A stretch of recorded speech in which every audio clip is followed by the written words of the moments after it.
สุดฟินกับเส้นทางที่สวยงาม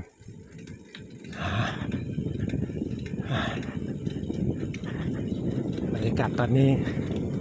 ครึ้มฟ้าครึ้มฝนแล้วนะบนสันเขาเขียวเขาชมพูเพราะเราตั้งใจที่จะปั่นจักรยานเข้าไปกราบหลวงตามหาบัวยานสัมปันโน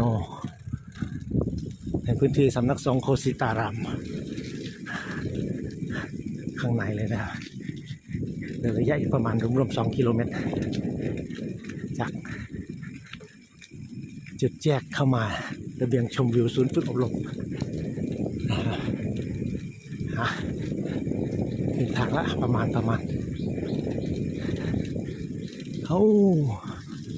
ต้นไม้ใหญ่ธรรมชาติที่อุดมสมบูรณ์และสวยงาม